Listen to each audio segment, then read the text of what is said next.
বন্ধুরা, good morning. স্বাগত জানাই আবার আমার একটা নতুন ব্লগ ভিডিওর সাথে। তো কেমন আছেন আপনারা? আশা করছি ভালো আছেন। আমি কিন্তু খুব ভালো আছি, সেটা অবশ্যই আপনাদের ভালোবাসায়। তো আজকে বানাবো একটু চিকেন, তো তার জন্যই জোগাড় যন্ত্র চলছে এখানে। একা হাতে সব কিছু করবো। এখানে দেখুন বিশাল মাত্রা একটা কড়া, মানে বিশাল বড় একটা কড়া নিয়ে নিয়েছি।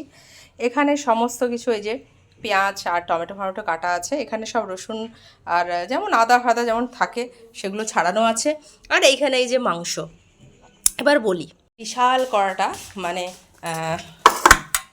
কড়ার তার একটাই কারণ, ওর সাথে পড়বে একটু আলু। এবার মাংসটা আছে 1 কিলোর মতো, তো অত বড় কড়ার মধ্যে কড়া একটু ডিফিকাল্ট ব্যাপার আছে, মানে অত বড় না, অত ছোট ছোট কড়ার মধ্যে কড়া একটু মানে চাপেরই হয়ে যায় নাড়তে চাড়তে। তো তার জন্য এটা নিয়েছি। আমার না মুরগির মাংসের মধ্যে এই যে ধুই না, আমার আষ্টে গন্ধ লাগে, যাই পারে বলুন বাবা। এবার বলবেন খায় না তো আবার নাক তোলে। মাংসটাকে চটকে চটকে ভালো করে ধুয়ে নিচ্ছি। এই যে আমার মাংসটা তো হয়ে গেছে। তো গোপন সূত্রে জানা গেল যে এটা হচ্ছে যে দেশি মাংস। আমার হাজব্যান্ড দেশি মুরগির মাংস এই যে নিয়ে এসছে, এই যে লেগ পিস, এটা হচ্ছে পা, মেটে, কচকচি সব রকম আছে মোটামুটি। দেখুন, চলুন রান্নাটা করি। এখানে তেল গরম করে, লাল হয়ে গেছে দেখুন চিনিটা। যে মাংসটা ম্যারিনেট করব, তো তার জন্য এখানে নিয়েছি লেবু আর সর্ষের তেল, হলুদ, লঙ্কার গুঁড়ো আর লবণ। এটা দিয়ে ভালো করে মাখবো। ওখানে আমার কিন্তু মশলা কষাতে কষাতে এখানে অনেকটা সময়ই কেটে যাবে, ম্যারিনেটটাও সুন্দর হয়ে যাবে।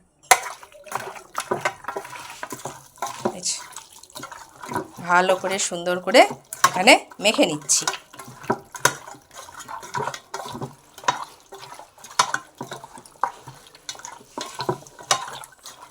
চলুন এবারে রান্নায় লেগে পড়ি, এটা থাক।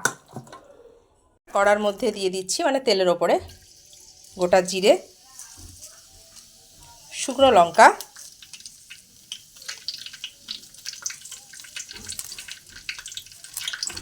আর দিয়ে দিচ্ছি 4টে তেজপাতা।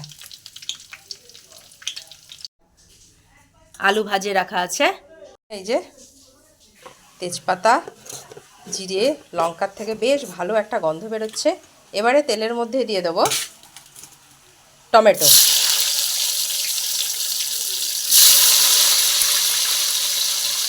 তেলের মধ্যে যদি টমেটোটা দেওয়া যায় রঙটা বেশ ভালো আছে। দেখুন টমেটো আমার ভাজা হয়ে গেছে। এবার দিয়ে দেবো কুচনো পেঁয়াজগুলো। পেঁয়াজগুলো দিয়ে খুব ভালোভাবে আবার নেড়ে চেড়ে নিচ্ছি। পেঁয়াজটা আমার এখানে কিন্তু ভাজা হয়ে গেছে।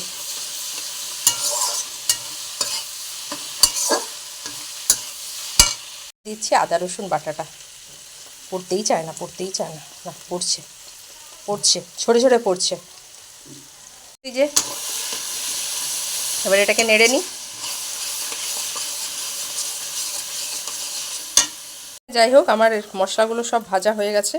এবার আর কি সবাই জানেন, এবার হলুদ আর লঙ্কার গুঁড়ো দিয়ে দিতে হবে। ব্যাস, তারপর দিয়ে দিতে হবে পরিমাণ মতো লবণ, দিয়ে আবার নাড়াচাড়া করতে হবে। তো তেলের পরিমাণ যে এক গাদা দিয়েছি এরকম না, দেখেইছেন। ম্যারিনেশন করা মাংসগুলো দিয়ে দিচ্ছি।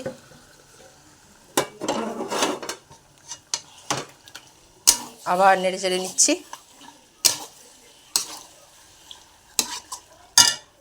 ডেকচি চাপা দিয়ে দিয়েছি,